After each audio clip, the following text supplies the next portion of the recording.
Right, good afternoon everyone, and welcome to today's Innovation Talks, brought to you by two Easy Fairs events, ADF and PCD and PLD in Paris, and Packaging Innovations and Luxury Packaging in London. I'm Josh Brooks, I'm the event director of ADF and PCD and PLD in Paris, so I'm joining you from Paris today. So just like our face-to-face events, these online innovation talks aim to bring you the inspiration and the new understanding of packaging's key challenges and opportunities to help you, whether you're packaging developers, designers, or suppliers, to connect with each other and create better and more innovative, more exciting packaging. The COVID crisis has massively accelerated the shift to e-commerce, of course, both through established channels like Amazon, through the supermarkets and so on, and through direct to consumer. Needless to say, this shift is creating both challenges and opportunities for brand owners. And in today's talk, Nick Vaus, who is partner and creative director of Free the Birds in London, is going to explore what all of that means for packaging design and packaging development. We'll be doing a Q&A after today's talk, so please ask your questions in the question tab on the right-hand side of the screen, and I will pick out the best of these for Nick after the talk.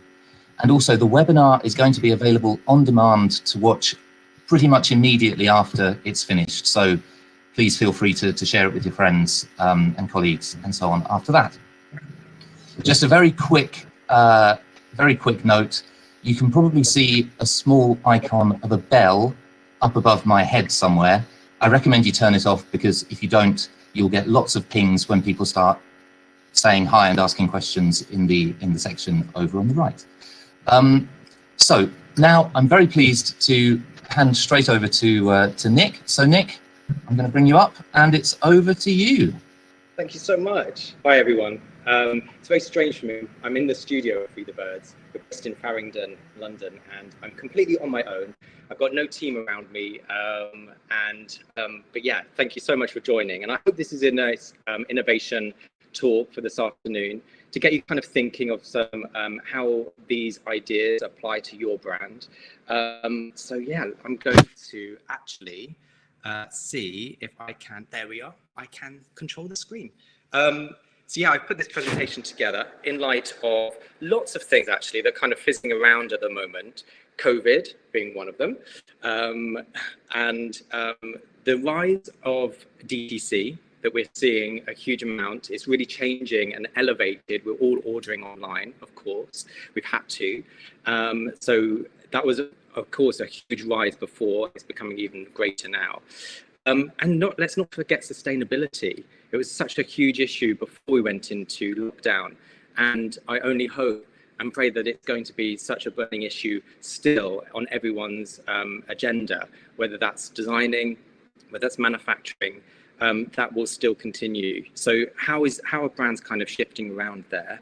So, and then I've kind of put also a presentation together about beauty of household. Now, it may not be relevant to you working in different sectors, but it's still relevant to FMCG. So there's some great examples within packaging that I kind of love to share with you.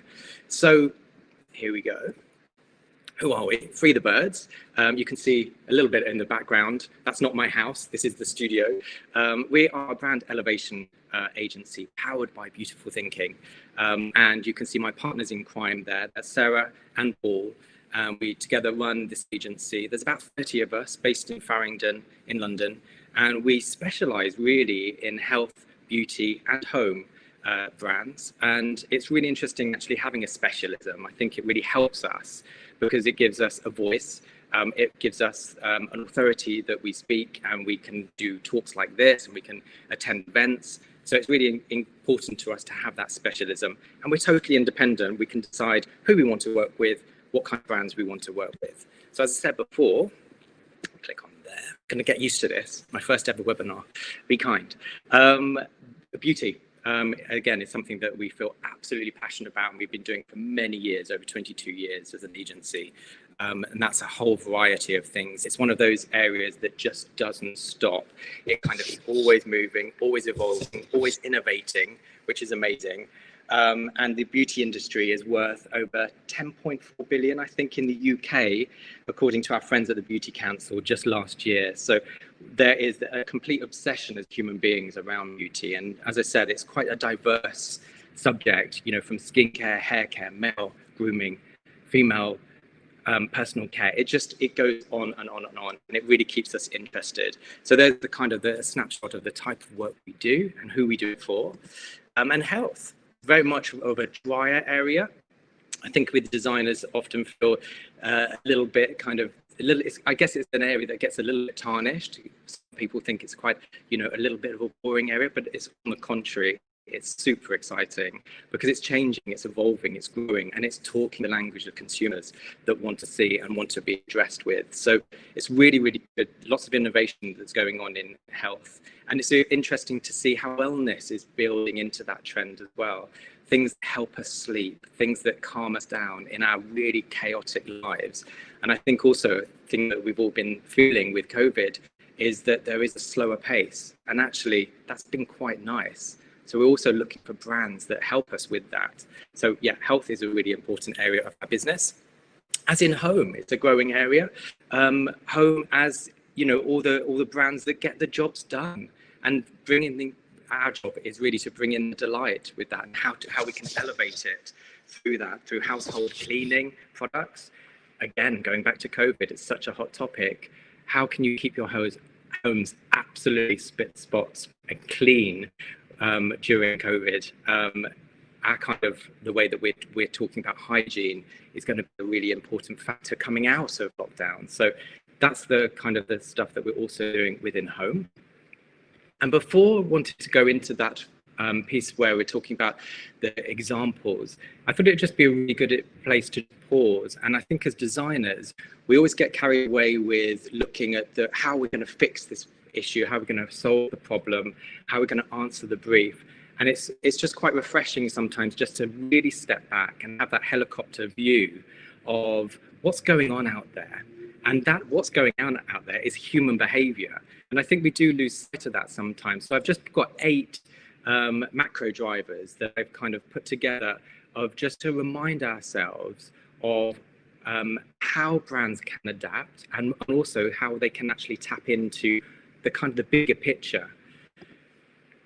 The first one is Cult of Me, what I've titled, and that's really about, I think we forget that we are brands in our own right, and our brand journey is going to change. You know, I listened to music in my 20s that I probably don't listen to now, and the brands that I tap into in my 20s are going to be very different to the brands that I'm going to tap into later on in life as well. So our journey is very changed, and it's you know, one of those things with the Cult of Me is really understanding that we are all absolutely individual.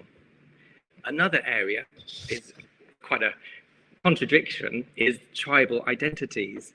We are social creatures. We like to watch what everybody's doing. We like to join clubs. We like to join Zoom calls. We like to join house parties.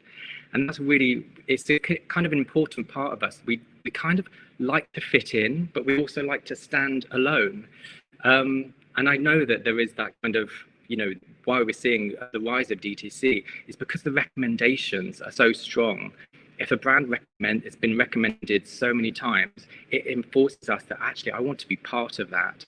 So tribal identities are inherent to all of us as human beings, and we like joining those kind of networks, whether that's going to be virtual or physical networks. So that is kind of an ongoing area. And thank goodness the aesthetic is up there as well in my top 8, because the aesthetic lifestyle, and as designers, it's really important that what we do is well received by the public, human beings, consumers. And that's, again, something that just really wanted to, you know, I think that we always use that phrase, the magpie effect, where we like seeing things. We like seeing things that are shiny and new. And our job as designers is to create that disruption. So when you are walking through that supermarket or you're scrolling through Instagram, if there's something that disrupts you because it looks different, it sounds different, That's a really important driver to us. Nobody wants to design or create a brand that is just like everything else. We want to create some difference, and that's really what this is about. And it's really also had to, and I'll come on to this later on in the presentation, is how to elevate the everyday. So those everyday chores, like household cleaning, why can't that look good too? So the aesthetic lifestyle is a really important driver. And a kind of a little bit of a kind of a dichotomy of how we treat value and how we, as consumers, we are quite fickle in a way that we love a bargain. We feel quite proud that we've got a bargain, we didn't pay top dollar for it. And that we've seen the rise of value brands, we've seen the rise of private label, really storming it because there's that squeeze of the middle. The brands, the established brands don't really know which way to go. They can't go too high, they can't go too low. So the value brands are really making that, particularly in DTC, we're making that message loud and clear. And it's interesting because that landscape of luxury is also shifting. The landscape has moved from luxury is now becoming affordable, and also mass brands sometimes are becoming unattainable. So it's an interesting kind of mix. There's lots of things swirling around. And to also put the cold of me as an individual, what I think is worth it, I will pay if I really want it. If I want this sneaker cleaner kit and it costs whatever, £25, I'm going to pay it. But somebody else could say that is completely unnecessary. So again, our individual choices are very governed by us. Another area, and I think that COVID has also taught us that local is so important, and community, which I'll come on to. That human touch with brands, the brands that have been handmade, brands that have been handcrafted, brands that have been hand selected, are all of those things that I think are really important. And we just love that. We love feeling that we are part of that brand. We've helped build that brand, whether that brand is giving back to the community. But there is definitely that connection and that warmth that sometimes brands miss because they are mass produced, particularly FMCG. So how can we bring that kind of more human connection in? And we pay more, don't we? Like if there's something that has been handmade, we know that there's been blood, sweat and tears in crafting that. So it's an important area that how as brands can we really address that kind of issue. And then completely different, there's the kind of the juggernauts, the huge brands, and they do find it hard to twist and turn and talk on a more ground local level to you as consumers. So we always feel that those brands are distant. So yeah, it's kind of like how can they talk on a much local level, more of a community level with you? How can they join those WhatsApp conversations? Whereas the DTC brands can. They know the audience, they know who's buying them, it's subscription. So how can the bigger brands how can they move around? Because they do get tarnished with being faceless or being cold or distant or just taking the money, taking the cash. How can they play that role? And I'll come on to it later on, but we have seen a huge difference with brands really pivoting towards and supporting the likes of hospitals and the NHS in the UK. And a penultimate one is the essential experience. That again, we just love something new. If someone's telling us you should try this, if someone's telling me I should watch this, I'm on board. So we do really crave what those kind of new experiences are going to be. And whether it's a new cocktail or whether it's a new form of moisturizer, whatever it is, we just really like that experience. And that's why we've seen those kind of the rise of experiential brands, because we are constantly seeking the new. We are constantly looking for that change. And whether it's a bath bomb or whether it's whatever it is, we just want to kind of try it. Because we also want to feel good, particularly in this kind of climate with everything that's kind of swirling around at the moment. We just want to feel positive. We want to stay positive, and we want brands to help us get there.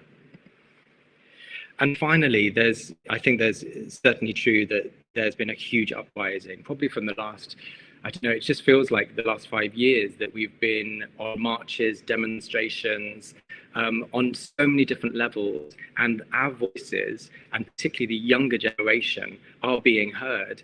And I've never seen anything like it in my lifetime about how much demonstration that's going on, as I said, on so many different levels. And we want to also know where our brands feel and kind of slot into that kind of conversation, and what kind of voice they're having, how they're helping the greater cause.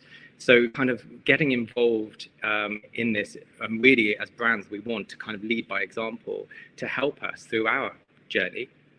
And I think brand transparency is going to be absolutely crucial as well. So there are kind of some big macro meta trends swirling around, but yeah, I thought it would be interesting just to share that with you. And a lot of these are kind of trend based. Sorry, I'll just go back to this. A lot of these are kind of trend based, and a lot of them, we use and we'd update throughout the year and see which ones are going to be the kind of key 8 that we like to circle around, and which ones do apply to your brand. But one of the trends that we certainly didn't see coming is COVID. And when we're going to that kind of like I was talking about, the giants that can't really maneuver, we've seen some amazing things going on with those really huge established brands, from LVMH to Coty, to Pernod Ricard to Brewdog, that really have kind of pivoted their business. A lot of them are alcohol businesses that have launched hand sanitizers, and I think that's been high praise to all involved in that kind of action. And it's been quite emotional really to see that how brands can actually support the good causes. And I hope we take a lot out of this situation that we all face, and there's certainly things that we've all learned from it, and I hope we just don't go back to that normal world that we left, and take these positives with us. But COVID is still around, and we still have got anxiety around it. But there are brands that are just building that straight into their portfolio that we're seeing within beauty. So brands that are established in that world of beauty that have just got those hand sanitizers just now automatically built in. We're going to have to live with this virus for now, and it's interesting to see how brands are adapting within the world of beauty. Why does hand sanitizers to look so kind of sterile? They could just be part now of your beauty routine. And as I said, I hope one of the things that I've kind of taken out of this, and I hope that does still stay true, is compassion. I've really seen my community around me kind of being awoken, and really supporting neighbours and doing grocery shopping for the elderly, all of those kind of things. And I really do hope that we also become more compassionate with each other on the outside of lockdown. But we shall just see all of that. But again, I think that we want brands to be transparent, because I hope that we're moving into a more of a compassionate world. And where does sustainability fit in all of this as well? It feels like that went on hold, and I really hope that comes back onto the agenda while we're talking about this in a packaging environment. And our homes have been absolutely crucial through this. Our homes have protected us. They've been our fortresses. Those doors have been absolutely closed, not welcoming any of our friends or any of our family in. And it's interesting to see, I don't know about you guys, but I've viewed my house now in a very different way. I'm looking at probably corners of the rooms that I haven't seen before, or the way that the light hits the rooms, or actually questioning, is that the right colour for this room, and all those kind of things. So I think we've really got in touch with our homes a lot more, because we've had to. They have been our sanctuary. And it's interesting to see where brands kind of fall into that. And I think that in terms of household cleaning and household brands, it'd be, again, that's why I've kind of put this presentation that I will come on to, of why, it's kind of like, with all of the things that are kind of spinning around at the moment, that's why it's really important to focus on this particular subject. So the main part of the presentation, I've broken this down into 6 different opportunity areas that I see the beauty of household forming from all those kind of trends that I've been talking about, and those our habits and our kind of human nature, of how that can trickle through. And there's been some really interesting developments. And it's a kind of an area that I do feel quite passionate about. I don't know why. I used to work when I was a student, actually. One of my first jobs when I was a student at art college, I stacked the local supermarket shelves, and one of the particular areas was household. And I guess, I was always fascinated by design. And they were huge canvases, the really big kind of boxes of washing powder. And I don't know, I had that kind of fascination from it. But it's interesting because I think that it's a shame in a way that it doesn't feel like it's one of those categories that has really changed until now, of the examples that I showed. I think it's kind of laid quite dormant for a long time. And I think it had a lot of baggage to kind of bring along the journey. I think, a lot of these brands have been established from the 1950s, post-war. They all, are very shouty in terms of the graphics, really full on, attention grabbing. But they all kind of do look the same. Lots of uses of red and all those kind of things that I could bang on for hours about. But it's probably not until the last, actually, I think Method was about 20 years old now, believe it or not. But that was probably the groundbreaking one that really kind of was a category changer, something really disruptive, which broke against any of these semiotics that you see here. So I've kind of broken this presentation into 6 different areas. And one area is what I've titled the beauty of simplicity. So this really is about less is more. I think on the previous slide, more is more in terms of the aesthetic, that it's really shouty. But why do you have to do that? Particularly if you're controlling the environment from direct to consumer, the DTC world. You've just got to make sure that when you're scrolling, you just basically look beautiful. You can't shout too much. You don't need to be shouty as in the environment of the supermarket aisle. So there's 2 examples that I've got for each. One is called Barclay Basics. And yeah, it's interesting to look at this example because they have really looked at the structures and almost turned those household chores, those household kind of cleaning into almost beauty. They're using those pumps, the sprays that are ubiquitous to the beauty industry, but they've really put them into household. And why the hell not? It just looks, the aesthetic is not going to jar with any environment that they sit into. So again, it's just a really interesting example, and they've kept everything really consistent. They're sold online. They don't have to have all that navigation that those retail brands have to have. So that's kind of my first example of just keeping things ultra simple. And another one, a UK brand called Tincture, just absolutely love this. Simplicity doesn't need to be boring or stripped away or void of personality. Far from it. I think one of the, I just love what this brand really stands for. Not only is it's no toxins, it's safe for the environment. It's been built around kind of silver technology, and it feels like it's got some authority to it as well. I love the structures, these hexagon shapes. And yeah, just keeping everything kind of white with color coding around the necks, I think is a really, really good example of how you just can keep things very simple and yeah, not jarring in your home. So yeah, I do like that brand a lot. Another area is something very different, luxury. So while we have simplicity, this is really about opulence. And why can't you go and have something absolutely gorgeous in your home by your sink? Why can't your washing up liquid just look stunning, so you don't have to quickly hide it away when you have friends around? And like I said, with the kind of variable value of that driver, we will pay more. We will pay what we want if we feel that actually that's going to bring us a certain amount of joy in our lives.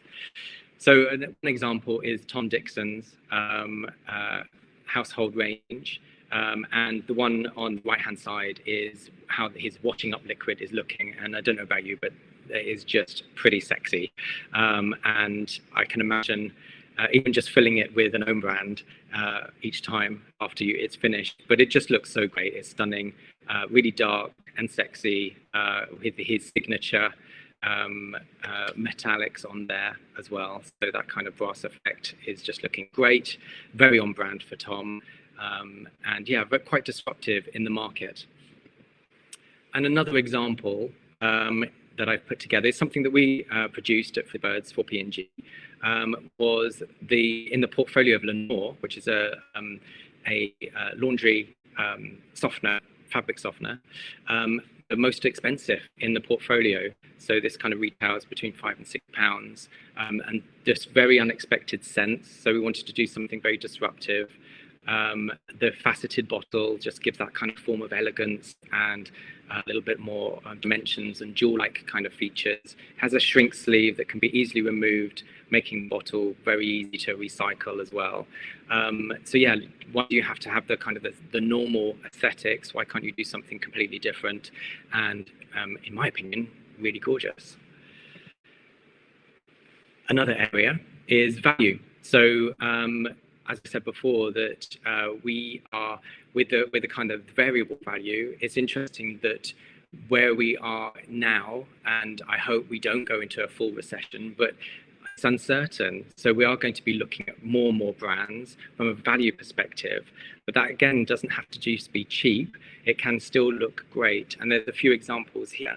One is a US brand called J. And it's Jet, sorry. It's a US brand of own label, lots and lots of different things across the supermarket store. But you can see the household examples in the lower images, but just using some really gorgeous patterns.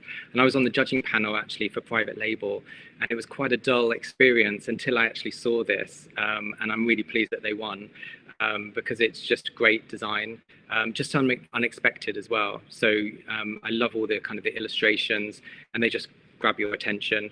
And why can't you do something that the other brands can't? So we often kind of follow the A brands, but it's interesting to see something completely different in the marketplace. And there's also another household brand, a direct-to-consumer, called Society. And again, they've kept the kind of the value codes of white, all the way through, but also just injected a really, really cool shapes and colors throughout the design. So again, just keeping everything, all the navigation at the bottom, just make it really easy to understand. And it's got that nice basic feel, but it doesn't feel cheap. It feels fun. And then my penultimate area, I think, no, actually I've got two more, sorry, is the environment, so eco. And I think, of course, we've seen with the rise of direct-to-consumer brands, there's a real push with sustainability and an opportunity that's really emerging. We don't have to transport water when we're delivering it to your door. We can have effervescent tablets, we can have solutions that are easily mixed, easily refilled. There's some brands here that are really kind of doing that. One that's just been sold to Henkel, actually, called Truman's. And they have these cartridges that you just subscribe to, and you inject them into the water. Every time you use, using the trigger spray, it releases into the water. It's really easy to use. And I just also love the names that they've got in here. The glass is always cleaner, which is really, really cool. Yeah, some really, really nice names that they're putting on. I can't even see them, they're too small. But anyway, have a look, check them out. And also another example that I think are doing some really good job is Small. And they, again, are subscription, direct to consumer, just kind of cutting through and just about ease and simplicity, direct to your door. Laundry tablets, why do they have to be so complicated? They're just pretty straightforward. It's in a recyclable carton, and that's easy to close, child friendly, and all those kind of things that they need to have. So yeah, it's I think this was set up by ex-Unilevers, taking all that kind of knowledge with them. So yeah, it's nice to see a kind of a nice challenger brand doing well. And again, just kind of stripping everything away, just to be really simple. We just want to get our clothes clean or our dishes clean. So, and we want to save money, and we don't really want to make that such a huge chore in our lives. So anything that's bringing ease and simplicity is a kind of a big tick in my books. Penultimate one is the beautiful experience. We talked about that kind of experiential brands that we're always looking for, and household can be an absolute chore, but why can't it just smell absolutely gorgeous at the same time? Francis Kurjan is someone who I'm kind of obsessed with in terms of in the fragrance world. He's been responsible for Jean-Paul Gaultier fragrances for many years and many others, and has his own brand now. And he launched this, not only the fragrances, but also the detergents that went with it. So you can wash your sheets with the same kind of smell. Just really beautiful scents. He also took it one step further because he just loves the kind of joy of scent in lifestyle in our homes. And he's got on the right hand side these bubbles. So this is his air freshener ranges. So you literally just blow bubbles around the house and it just makes it smell nice. Just bringing that enjoyment and that engagement to it. And there's also another brand, I think this is a German brand, L'André, and it just looks stunning. Quite really decent sized bottles of laundry detergent, and they just look stunning. And there's also some small ones for more niche things like wools and denim and all those kind of things. But we, taking cues from Chanel, it just looks stunning. Finally, is a kind of a collection really of brands that are not just laundry or they're just to help you. We talked about ease a lot, but they're just really there to anything that you need, whether it's washing your dog, whether it's washing the floor, whatever it is, it can really help you. So it's a bit more of a holistic approach. And there's this Australian brand called Bondi Wash that, again, just looks stunning, very simple, almost kind of the Aesop aesthetic, so that consistency throughout their portfolio, because you can buy them online that, they just kind of have got that kind of beauty to them, fits into any home. But yeah, they kind of work on lots of different levels. As I said, a laundry wash to actually body wash, don't get the two things mixed up. But yeah, right through to all of your household needs, all of your personal care as well. So it's kind of one-stop shop. And there's also another brand called Grove. And yeah, they've got their own, it is a subscription and they supply household products, but they also do their own ones now. So they're kind of branching out and yeah, I've got some really lovely things going on. Just making it easy for you that when you want all those home chores, you just order online and get them delivered straight to your door. So there's no carrying it around the shops and all that kind of stuff as well. So I hope that has kind of been interesting. Hope I haven't overrun either. So yeah, that's kind of where I've put all the different clusters within household. And it does filter right back to all those kind of meta trends and those macro drivers that I was talking about right at the beginning. So I hope that has been of interest. But if there's any questions, we can do a Q&A now. You can email me with anything that you want to chat about. And yeah, thank you for your time. Nick, thank you so much. I'm just going to try and get us both up equally on stage. There we go. Perfect. Cool. Nick, thank you. That was awesome. And you had some such beautiful examples in there of really interesting packs that are coming onto the market. Yeah. We've got some good questions from the audience. So thank you to all of you, wherever you are in the world, for joining us and for getting involved on the chat, because it's been really active on there. I wanted to start off. We were chatting before we came on, before we came live, and you were saying that that you have won some work partly as a result of the fact that we're in this situation at the moment, and that's given rise to some briefs and this sort of thing.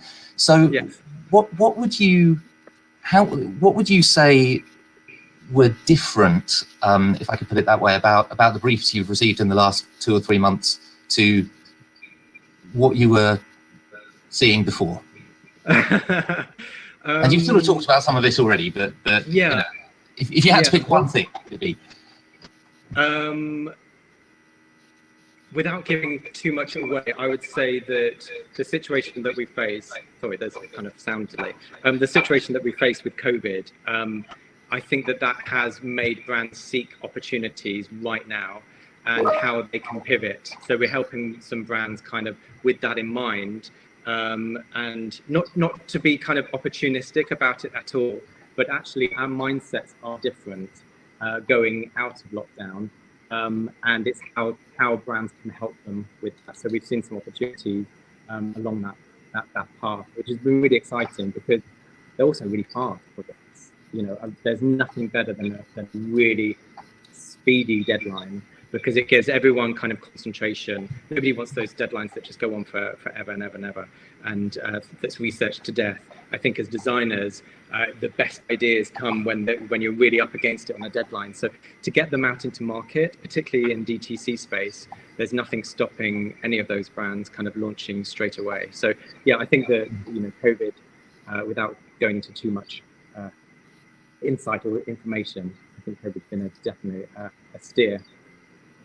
Yeah, interesting. I mean, we've seen, I'm thinking particularly, I don't want to talk only about sustainability, but to you know, we have to talk about it, of course. We're talking about packaging. Have you seen sustainability higher on the agenda or lower on the agenda, or just in a different place, or, you know, how is that? I hope, well, it's always on the agenda. As far as we're concerned at Food Birds, it's always on the agenda, and we want and need to learn as much as possible because it's changing, and we need to be on top of our game when it comes to sustainability and educating our clients. And it's also, you know, more importantly, it's an area that we really care about. So of course we view ourselves as the educator. I don't think that stops. I mean, it's only been kind of 3 months, hasn't it, really? I feel that maybe just on a personal level, it's kind of taken more of a backseat. You know, we used to obviously be writing a lot of articles and having opinion pieces around sustainability and the environment and packaging. And of course, that's kind of taken a little bit of a backseat. And it's really for the likes of us all to kind of bring that back to the table once we all feel confident that we can get back to this new normal. So, absolutely. Yeah, no, and I was going to say, I think we've seen Unilever this week pledging €1 billion over the next 10 years to carbon reduction and a whole range of sustainability and sort of social and environmental responsibility sort of actions. So I'm sure it's still very high, but it's interesting. So if we're thinking about DTC, the change to the acceleration in adoption of online retail generally, it seems to me like we're probably also talking about a slightly different production model, changes in supply chains, changes in volumes, perhaps, of production runs, those sorts of things. So, do you know, are there aspects of that filter through to you around, I don't know, the likely longevity of a SKU, or, you know, these sorts of issues, or the number of different variants that you're doing in a range? How are those things impacted? I think that if you're starting from the ground and you are creating a DTC brand, you've got a very different aesthetic, mindset, ambition than you are creating a retail brand. And if you're creating a kind of a mix, a brand that lives in both spaces, again, that's almost the middle layer that you need to consider. Or if you're just going to be a retailer brand, again, you need to know where you're going to land, what your audience is going to be. And there is a real difference, I think, with DTC, the aesthetic of DTC versus retail. And, you know, we work on both, but you've got to be really mindful of where you really are. Where's your goal in the whole journey? Where's your biggest reward? Because they are you're creating two very different creatures.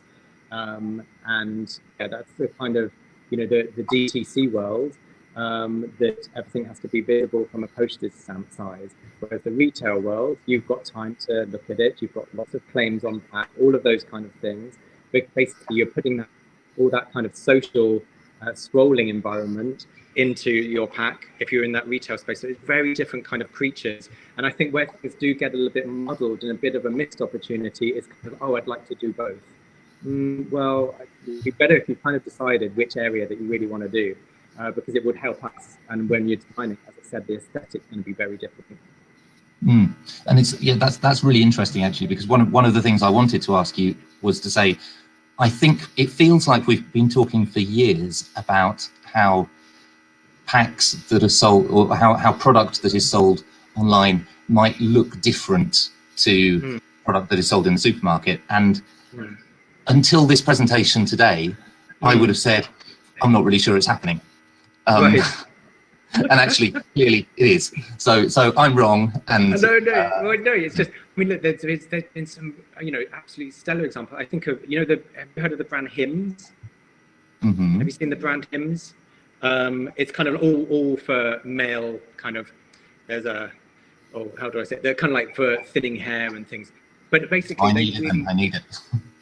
No, I was going to say there's some other products there, but I'm not going to mention what those are on this channel.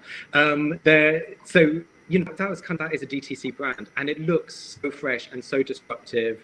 And when I was in the States last year, it was plastered all across the billboards and in the subways, and it looks absolutely stunning. That wouldn't necessarily stand out or survive in that retail environment. You'd be like, what is that?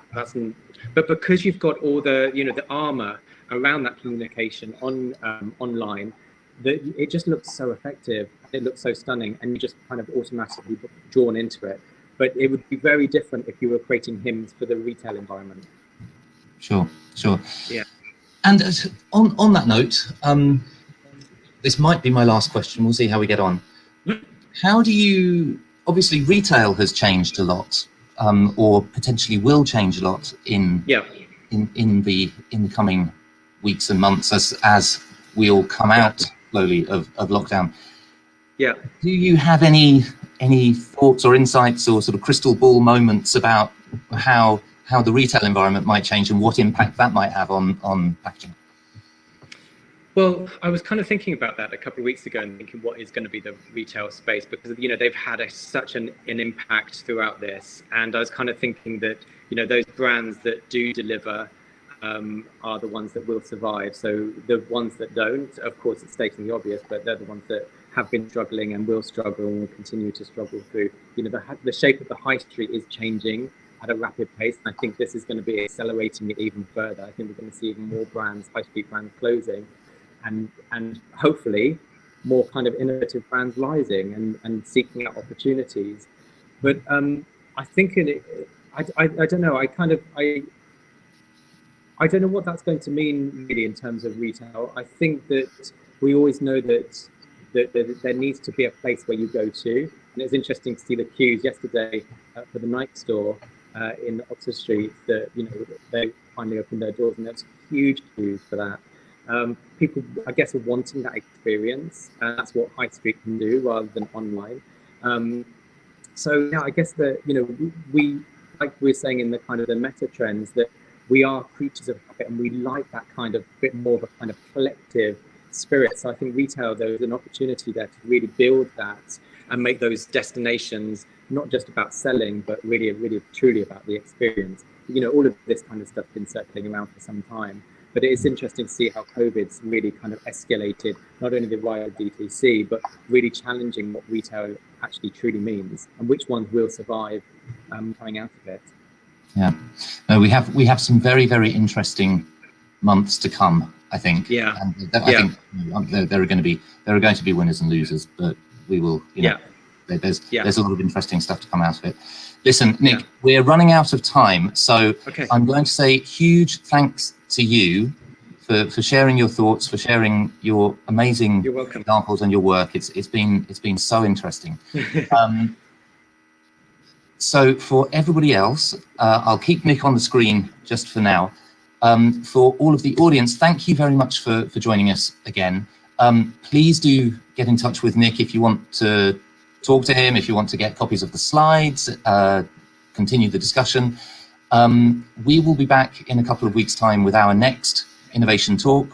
In the meantime, we're still working on it, by the way, to pin down who it is who's going to be talking, so we'll be communicating that very very soon, but we look forward to seeing you then.